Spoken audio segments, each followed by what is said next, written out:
I want to start off, before I ask you about any specific fighter, can you comment, do you feel like this season you have developed or signed any stars or anybody that might end up being championship contenders or champions themselves? So there were so many this year. What I did was, you know my boards that are set up in the war room. We have all the top fighters in every weight class in the top 15. And I started another board with people that we want to keep, top of mind every day that came off this season of the show. So yeah, I mean, yes, there's tons of guys and girls that we're really excited about. When you look at any normal crop that you take out, I mean, I think you're just looking for people that will be long-term roster people, right? That would be the bulk of the people that would be on there. But it seems to me this year you had some special people that, were better than, from more potential than other fighters, I guess is what I would say. No doubt about it. And you know what I love? I love how global it is. Like Jonathan from Australia, right? We got girls from Mexico. We got, we got a Cuban. As you start to go there, Americans, it's Brazilians. I mean, it's awesome to have not only this type of talent on this show, but from all over the world. To ask you about Julieta, so two questions. Think about this. As long as you've been in combat sports, think back, has there ever been a show that produces so much good talent in combat sports history? Right.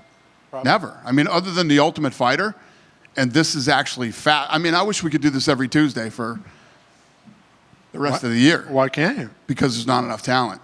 I mean, some of these you heard even tonight. I mean, some of these guys took the fight on week's notice. So, between the talent pool not being big enough and injuries, it's just be like running a whole nother business.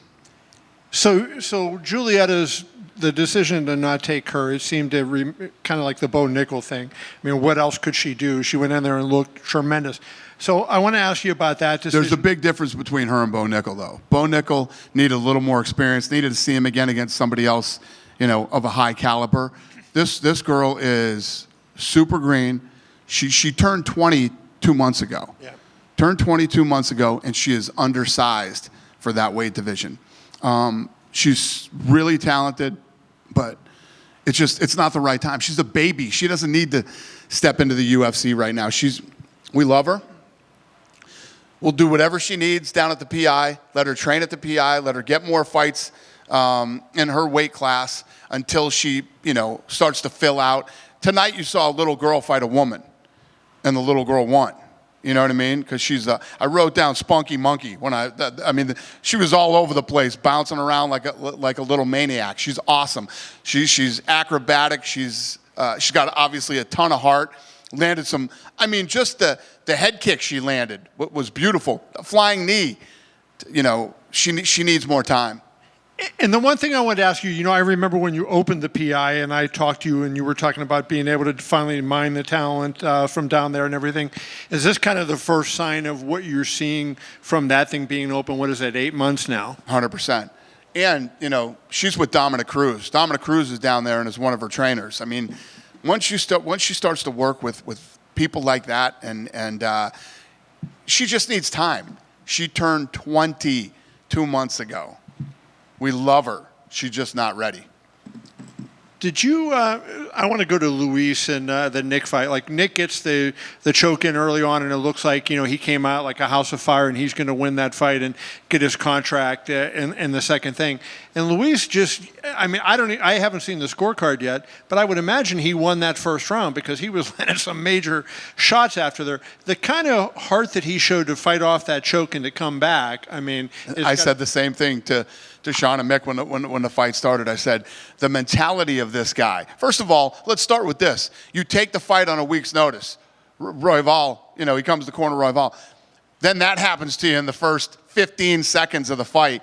And to overcome that mentally and do what he did in this fight, this guy is unbelievable. It's awesome. Loving it. He reminded me a lot of Royval in terms of the balls and everything that he did, right? No doubt about it. Definitely that camp. And Royval came over and told me the story and was like, you have no idea how badass this dude is. He's awesome. Oh, and think about this. This guy showed up here to corner. Roy Vall was telling me this guy had a horrible weight cut.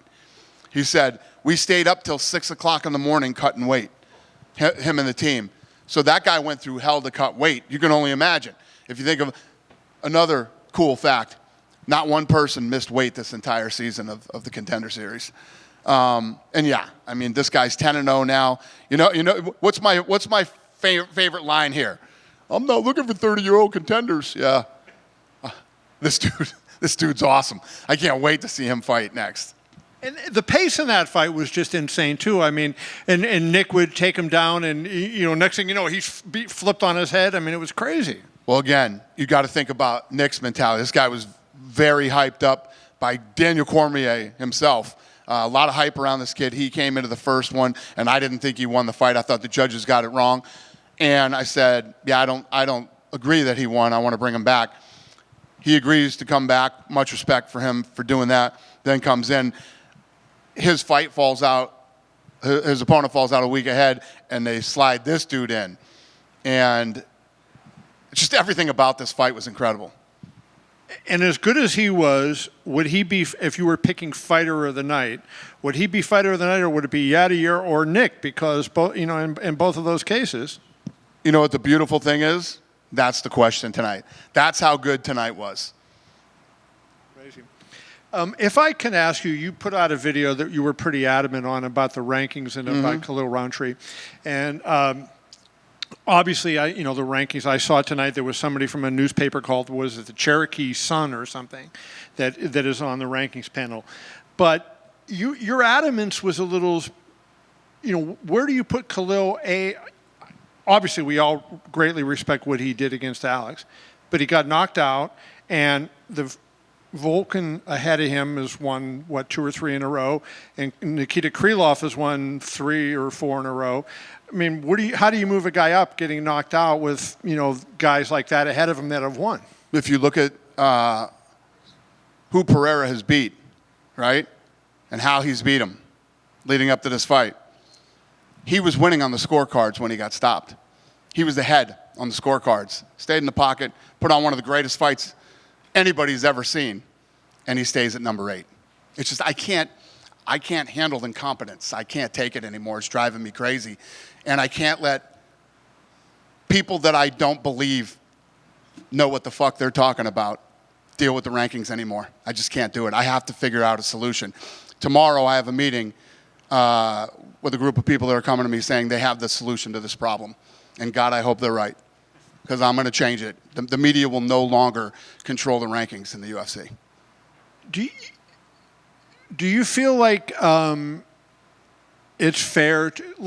It would be Krylov and Ozdemir. What's right? not fair is for fighters to go in and do what they do and just have people that are either lazy or incompetent fuck up their shit. Yeah, I'm not defending the rankings mostly. That I can't deal with anymore. Yeah, I don't want to defend that overall ranking, but I'm just in this specific case because your adamance was a big part of it. And I just look at it, I go, Khalil got knocked out, and I guess your matchmaking said you thought he should have been ranked higher than number 8 to begin with, right? So when you made the match, is that fair to say that you felt that he was too low at the time you made the match? That's debatable. You don't know until they fight. The question is this: when we go into this fight, here's what everybody knew. Wow, this is going to be a great fight. Nobody thought, oh, this fight's going to suck. It's going to be this, that, which people do a lot. People will judge a fight before it happens, which you can never do. It's been proven a zillion times over. But here's the thing. When the fight is over, now we know where he really sits in the rankings. I mean, I just said this a week or two ago about Max Holloway and where he sits in the rankings. And I could literally go through the rank. We do it in matchmaking all the time. We sit in matchmaking, me, Sean, Mick, and Hunter, and we go, look at this, look at this. And then Tuesday's ranking comes out, and we go, here we go again. And it's something I need to fix. I need to stop bitching about it, and I need to fix it. Can you give us a hint on what the system that you're talking about is about? No, I don't know yet. Oh, you haven't? They're pitching me on it tomorrow. Okay. And just the last question on that, just I don't want to go over, but like when you look at Nikita and Volkan, they both have been winning their fights and beating good people, right? So where would you? Well, how you judge him? He just fought. Right. Well, where would you put Khalil? I guess is the question. Well, let's do this. The media says he's the number 2 pound-for-pound guy in the world. Pereira. Khalil was winning on the scorecards when he lost the fight. What? What does that fucking tell you? Where should Khalil be? He fought the number 2 pound for pound, who was judged number 2 pound for pound by the media, and was beating him on the scorecards when the fight finished. And it was an absolute fucking war. Again, to be fair, he got knocked out, though. Okay. In a fucking dogfight. I agree. Where does that put him? Did any of these other guys that are ranked ahead of him fight the number 2 pound for pound guy in the world? No, they did not. Then they can be judged when they fight the number 2 pound for pound guy in the world. But to have Khalil stay at number 8 is absolutely fucking ridiculous. And I can't take it anymore. It needs to be fixed. AI isn't coming along fast enough. We need other solutions. I didn't mean to get you upset. No. It's just, it's not that I'm upset. It's, you know what, it's at the point where, hey, Dana, shut the fuck up and fix it. Stop bitching about it and fix it. That's it. So we're gonna figure this thing out, and the media will not control the rankings anymore.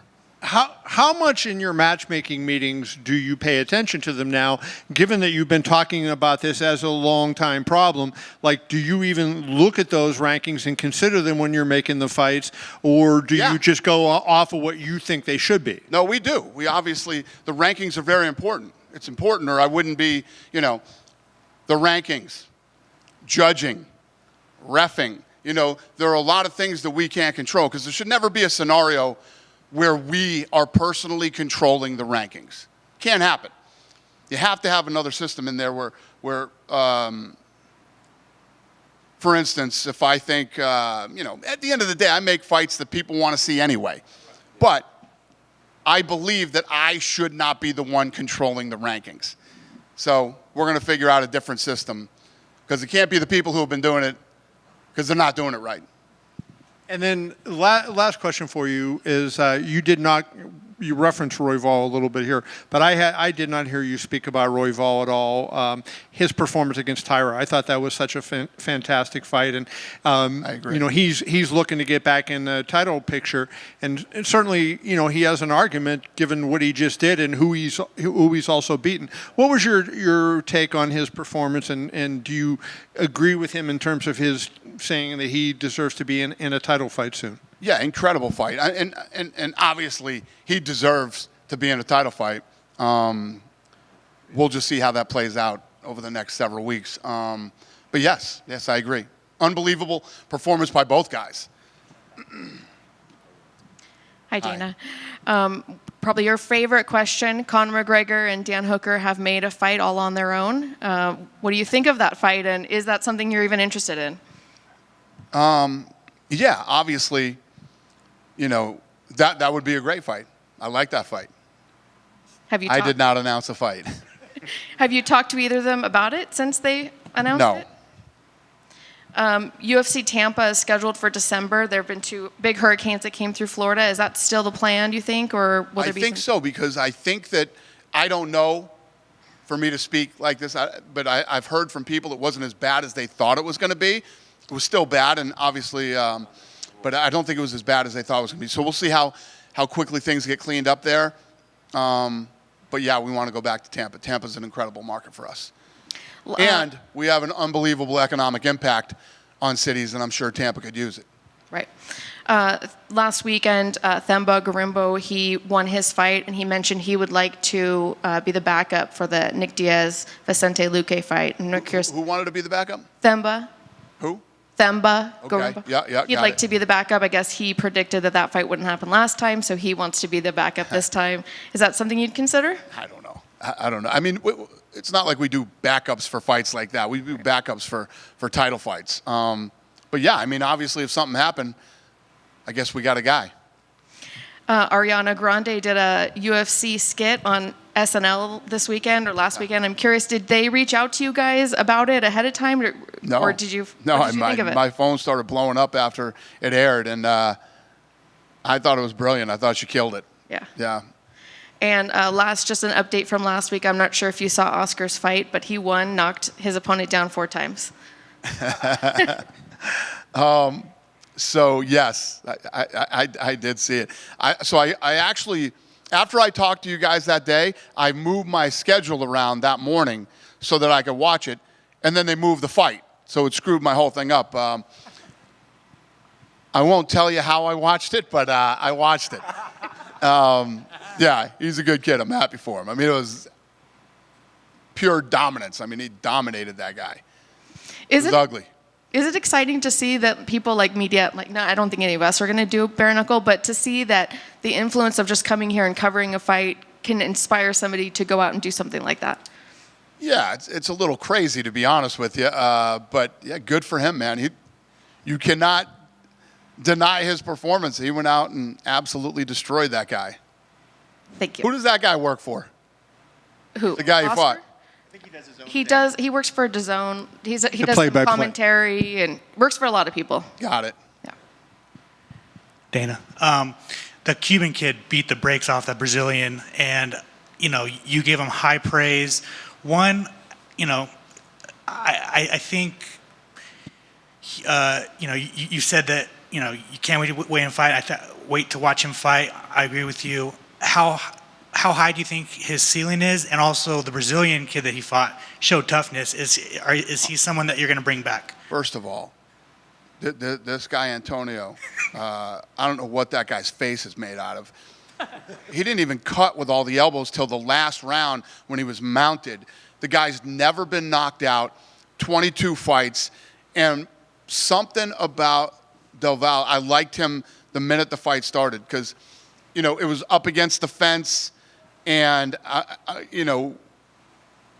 when you think about the Contender series and somebody's pushing somebody against the fence, Mick and I were talking about, I was like, oh, I don't even give a shit. I actually like, this kid's got 22 fights and this kid's got 7. This is going to be interesting. And then in that second round, I mean, he threw the kitchen sink at him. I mean, he tried to finish him in that round.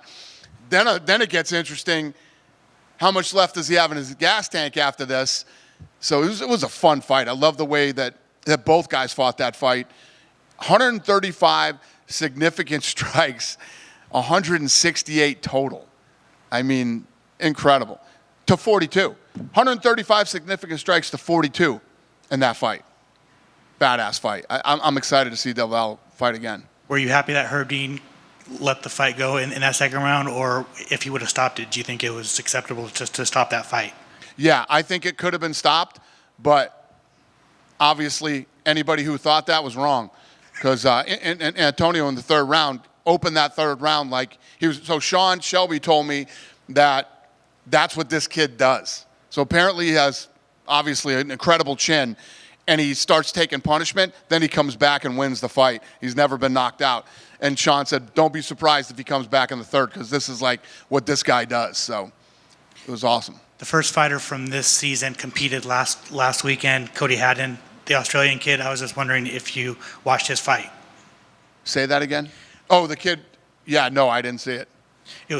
He performed very well. Yeah, love it. Cowboy Cerrone said he's coming out of retirement. I hate it. He wants 2 more fights. I hate it. Is that Love him, hate that. He retired. It's just what for what? What's left to prove? If you want to make money, let's figure something else out. And yeah, I hate it. And I wanted to ask about when guys retire, they retire for a reason. They don't just retire because they retire because they know it's over. It is. So I think that not just this sport, but any professional sport is hard to walk away from. Not just the money. That's obviously a very hard part of it, but, the feeling of walking out of that tunnel, the feeling of getting in the cage and, the place is packed and everybody. I mean, look at every time we're at a show, when you show Cowboy Cerrone on the screen, the place goes nuts. I mean, he's beloved. he's beloved because the guy goes to war, and he's been in wars for years, and it's time to not go to war anymore, man. It's just there's nothing left to prove for him. It's safe to say he won't be fighting in the UFC. I'd rather work something else out with him, figure out another way. If it's about money, then he can do something else. Because he ain't going to fight for the rest of his life, and he's always going to need to make money. So let's figure that out now instead of 3 years from now. I wanted to ask you about UFC 310. You announced that last week, Bilal Muhammad versus Shavkat. The co-main event, Kayasar Kura is getting a title shot in his UFC debut. It's kind of a rare thing for a UFC fighter making the UFC debut to get a title shot. What went into the process of giving him the title shot? Was What it are we just talking timing? about, the Japanese kid? Yeah. He's a bad boy. You know, this isn't a guy that needs to come in and be tested or figure out what he's one of the best in the world. We're going to find out that night if he's the best in the world. So you're looking forward to what he's going. But did timing also play a factor? Timing always plays into it. Timing is always a factor, but I think it wouldn't have mattered when he came in. He was going to get a title shot, and no matter who the champion was. Gotcha. And then mentioned Nick Diaz versus Vicente Luque. How confident do you believe Nick Diaz is going to show up in December? You never know. I'm not confident that anybody's going to show up any weekend. So anything can happen. It's not just Nick Diaz. Nick Diaz is one of those guys. It's funny. I sent the video to Lorenzo the other day on my Instagram. Gomi versus Nick Diaz popped up in Pride.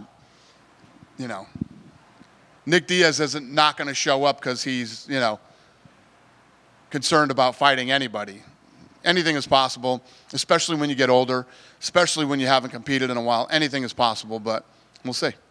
Thank you. Yep. Dane over here. Yep. To your left. There. Obviously, Contender Series is going 8 seasons strong now. As we go to the 9th one next year, I know you guys are always focused on making anything you guys do even better. So are there, off the top of your head, are there any ways you can think of making season 9 an even better season than the previous seasons? No. I mean, like I said, I would do this every Tuesday for the rest of my life if we could. But it's actually better that, you do one a year. You let the talent pool fill up more, and then, you can have fights like we had tonight. And I love the fact that, think about this. When you think about boxing, right? Like some of these kids, like tonight, now the perfect fight was Luis and Nick. 9-0 versus 7-0, both undefeated guys. You would never see guys fight at this point in their career in boxing. Here you do. That's why when, just coming into the Contender to get into the UFC, then you have to work your way through the gauntlet of whatever weight division you're in. So there's never a question when you get to when you get to a title fight whether a guy deserves it or not. You've already fought all these, some of the baddest dudes in the world to get there, which never happens in boxing. So how do we make it better? I mean, what the trend is that the talent pool just keeps getting better and better. For sure. And I know the PI in Mexico was mentioned earlier. Obviously, Julieta, she does work out there in the PI in Mexico. And they have a UFC academy out there. I'm sure you've heard of it and seen the talent out there. But it's only been a couple of months. And Kevin Vallejos, who was part of that, got signed this season. And obviously, Julieta put up a great performance today. So how long do you think it will take for the UFC academy and the people out there from the PI out there to really kind of take over and just start sprouting the talent all over here? How long do I think it'll take for talent to start coming out just of Mexico? like an even bigger way than it is right now. Yeah, it's first of all, it's like our first year down there. Wait till we've been there a good solid 3-4 years. And you got guys like Dominic Cruz and other great trainers down there training and working with these people, the type of sparring that they'll get down there. Over the next 3-4 years, you're going to see unbelievable talent coming out of Mexico. Sure. And obviously this weekend, Francis Ngannou is making his MMA debut with PFL. I just want to get your thoughts on that. And what do I care? For sure. Thank you. Yep. Glad I can answer your question. Did you have any feedback from Dominic or Eric Del Fierro, who was here, that they're in Mexico, like day to day with the kids? Like any feedback from them? Like what do they think of the first generation they have there?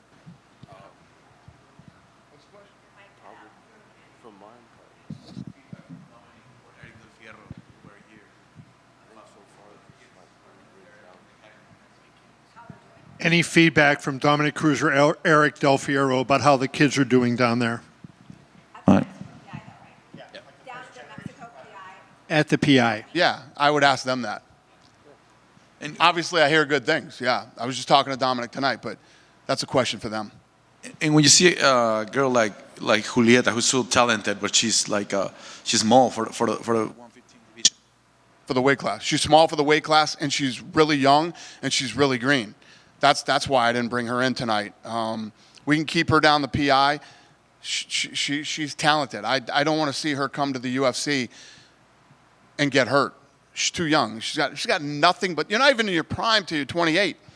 But she just turned 20.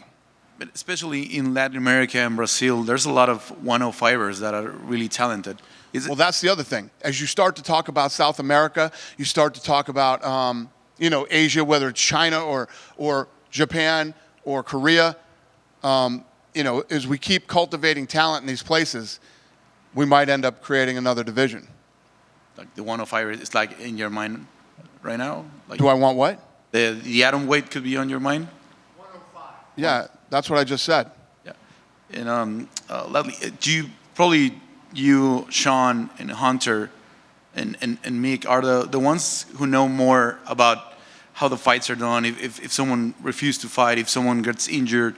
And I know you mentioned that you don't want to be part of the rankings, but is someone that could know more than you about some of these fights? Because probably us from the media, we don't learn about a lot of what happens like backstage on all of these negotiations about these fights to make. It would make sense like you have part on the rankings. I mean, from my... That we have a fighter do what? Be involved in the rank?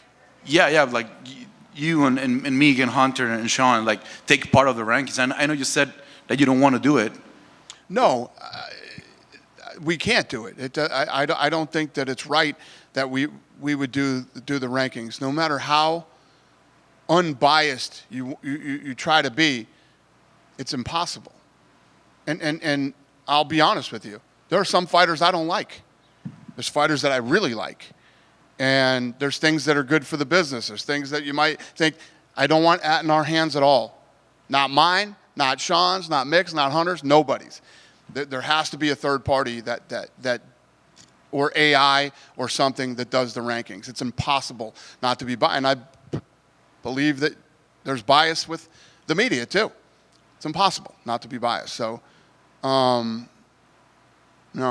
I don't agree with that. It doesn't matter if somebody's hurt or whatever it is. The fact that the last straw, the straw that broke the camel's back is this guy puts on this fucking performance and he's ranked number 8 still. It's just the fucking dumbest shit that I have ever seen in my, other than Max Holloway and 10 other fucking things I could throw at you. It's just dumb. It's either dumb or lazy or both. There's nothing worse than dumb and lazy. And finally, what do you think about Ilia Topuria wearing the BMF belt this week?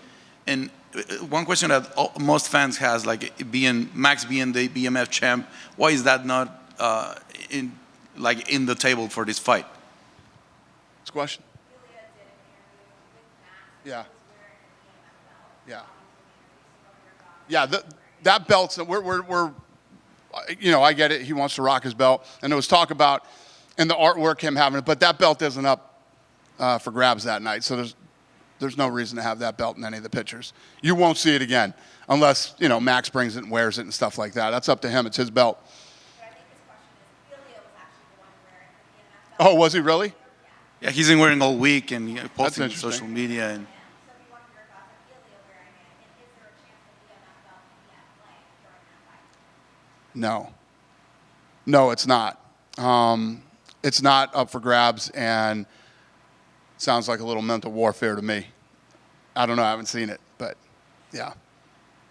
thank you. Thank you. Hey, Dana. What tonight? We knew she was young and undersized coming into tonight, and maybe you can answer this question. Maybe hindsight's 2020. If she had put on a somewhat more convincing performance or gotten a finish, would that have possibly earned her a contract, or have you? It seems like you were kind of predetermined in that. 100%. I mean, I've never done this ever since we've been doing Ultimate Fighter. Contender. I literally had nothing to say. I know she's young, she's undersized, she's green, she needs a lot more experience. And, you know, it's my job to make these decisions and do what I think is right. You know, I don't want to see this girl get hurt or lose when she's so young and she's got nothing but time. You know, it's almost like Nick. I didn't think Nick won the fight. So I didn't sign him. And I said, if you want to come back again, face somebody else, and prove to me that I'm wrong, then I'm down to do it. And to his credit, he did it. And he came in tonight, and, you know, here we are. But these are the things that I have to look at and make these decisions on and pull the trigger on what I think is right and wrong. And you've seen me make some decisions where I'm like, I'm going to give this guy an opportunity because of whatever the reason is. But, and it's hard because she's adorable. She's adorable. She won. You can tell she's got a ton of heart, right? She's got a ton of heart. And I saw that it killed her tonight, that we didn't take her after a win against a bigger, you know, basically a woman. A girl fought a woman tonight, and she won. The girl won, and she didn't get signed. But I know I'm doing the right thing. Just one more for me. I want to talk about Dustin Poirier. He's been teasing some fight news lately. You just talked about Donald Cerrone and retiring, and guys just need to know when to walk away. Dustin kind of hinted at retirement after the Islam fight. Sounds like he is coming back. He's also said the only thing that he ever really fought for was a title, and that's really probably not in the picture. How do you feel about him coming back and fighting if the title's not in the picture and if he's only going to fight one more time? Look at what he did. I mean, everybody was talking about his execution against Saint Denis, that he was going to get you know, all the shit that was talked, and look at what he did. You know, you never count Poirier out, and that's up to him. He's going to decide whether he wants to fight or doesn't want to fight. It's up to them. It's not up to me. But to say, he should probably walk away right now, I don't know about that. I didn't think that Cormier should have walked away when he did, but Cormier did. He felt it was time to go, and he did it. He's moved on, and he's doing great. Look at the second career he has now. It's unbelievable. All these other guys, they need to start thinking about that. Cerrone shouldn't think about fighting again. Cerrone should start thinking about what's next. He should have been thinking about it 2 years ago, but apparently he didn't, and he needs to. And we're here for him. We love Cerrone. So we'll help in any way we can. I don't want to see him get punched in the face anymore. Thank you. Dana, just to throw one follow-up question at you, why would you put Juliet on the card if you went into it? I didn't. So, well, how does she get on the card if she doesn't have the matchmakers did it. All this shit, I see this tonight when I get here. These guys put together fights with the best fighters available in the world. I know nothing about any of them. I don't know I don't want to know who they are, what the thing is. When I walk out and I sit down at the table, Muhammad versus Jonathan, and I start reading about them, and I look, and then the fight starts, and then I determine what we're going to do with these people. You know, but if you're the matchmakers, this girl's 7-0. She's undefeated. And that's a lot of fights for a 20-year-old. You know what I mean? So we've taken people with less fights. But I got here tonight. I saw her. I felt like she was undersized. I felt like she's too young. And I make that decision on Tuesday nights. Cool? Good night, everybody.